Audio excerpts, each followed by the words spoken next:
Have you found that you've created goals for yourself? Goals in terms of how much you sleep, how often you wake up, how refreshing your sleep feels? And do you find that you grade yourself according to how close to those goals you get, and often give yourself a failing grade? And do you find that when you give yourself that failing grade, you criticize yourself, you berate yourself, you wonder why you just can't get it?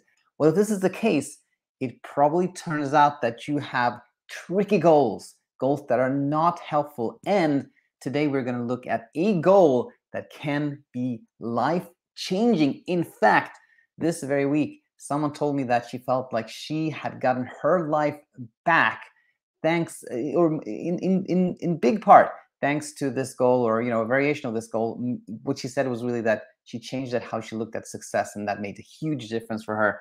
So we're going to learn about that today, but of course we're going to do our rundown. And by the way, there's going to be a little bit of a plot twist thanks to a comment from my namesake Daniel that we're also going to look at. So let's do a roundup first, and then talk about the goal and go from there. So Monday, we had Insomnia Insight number 439, in which took a close look at health anxiety.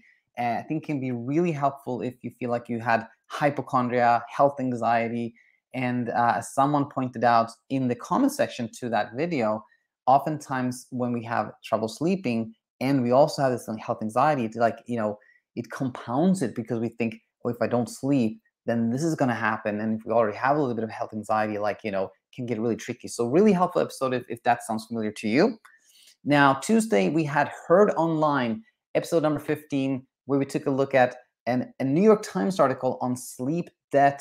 And it was kind of disappointing seeing that article in the New York Times. But if you've been worried about sleep debt, a good one to look at for you.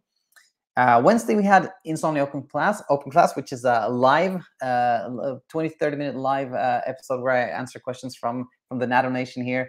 And we had the plot twist in today's episode actually comes from that open class. But as often in open class, I think many general questions that I think can help anyone that had trouble sleeping. Thursday, we had Talk Insomnia number 109. That was yesterday. Sean Cusson was here. For those of you who don't know him, he himself suffered from anxiety, panic attacks, got past that, now is a mentor, a YouTuber.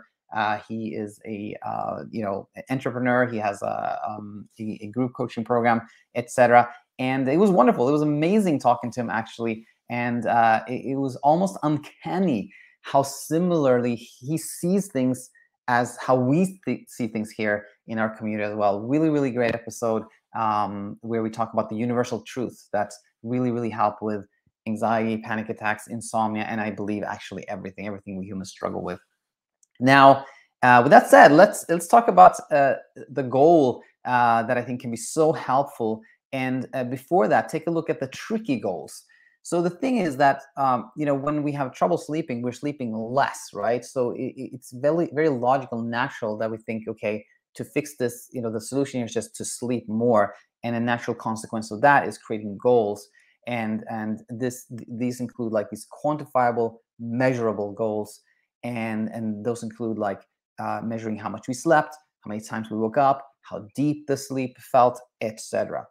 Now, the thing that makes this so tricky is that these type of goals, they create sort of a pass-fail type thinking or feeling, like, okay, this is a passing grade if I do this, this is a failing grade if I do that, right? And so these goals lead to this. And the thing is that actually either way, it just leads to more struggle, because if we meet our goal and give ourselves a pass, like, oh yes, I hit 7 hours, I did sleep 7 hours, that actually just leads to performance anxiety, because the moment we think, okay, yes, I hit the goal, then the next question would be like, but how do I sustain that? How do I hit that goal again? Which leads to like anxiety, performance anxiety, effort, struggle, and more trouble sleeping. And when we give ourselves a fail, that of course isn't helpful either. That also leads to performance anxiety. But I think something that's even more, tricky here is that it leads to self-criticism. Like, why couldn't I get it? What's wrong with me? I've tried this so much. I learned so much and I still can't get it. That type of self-criticism also comes from having these types of goals. So, having seen this, it can be fairly easy to see that another type of goal can be really helpful. But What goal could that be? That be, you may wonder, like, that's the natural question. And of course, that's what we're here to talk about. And this I found to be a super, super helpful goal. And it is, I can be kind to myself even if I sleep little. Like when we make that our goal, being kind to ourselves, even if we sleep little, it can be just incredible. And the thing is, like when you see this, it can seem like, oh, that was it. That is too easy, too simple. How's that going to change anything? But it truly does, because when we see that, okay, no matter what happens during a night, I can be kind to myself, and we can talk to ourselves like we talk to a good friend of ours who had trouble sleeping that a particular night. Everything changes. And to just like add some context here, what do I even mean by this? I can be kind to myself. Well, imagine if your best friend said, "I hardly slept last night." How would you respond to that? How would you talk to her? Would you say, "What's wrong with you? Why couldn't you get it?" Of course not. You would never do that. You would maybe give her a hug and you would say, like, "It's so strong of you to still like show up in the world like you do, and everything will be fine." You would really treat her kindly and talk to her in a kind way.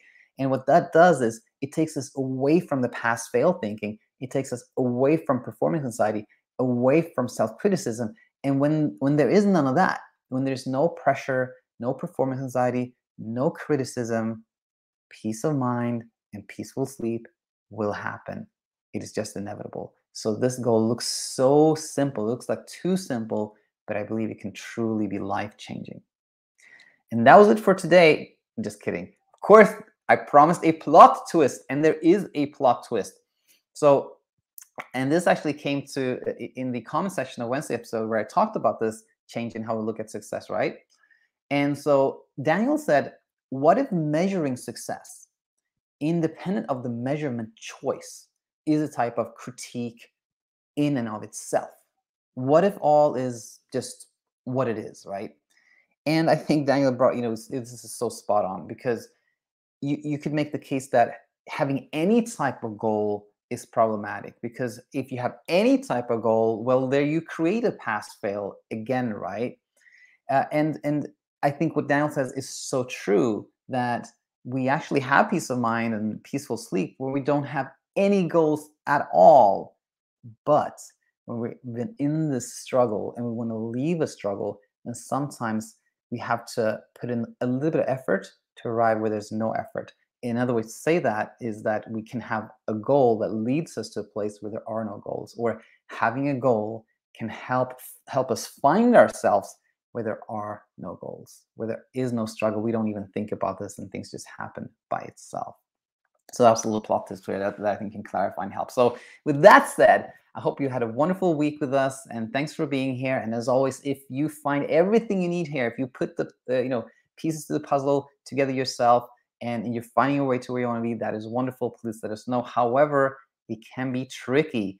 If you'd like us to contextualize, to work with you, give you that support and guidance that you may really need to arrive where you want to be, which is where you don't have insomnia anymore and you live a life that is free, then please head to our website and check out our coaching options if you decide to join. We look forward to seeing you on the other side.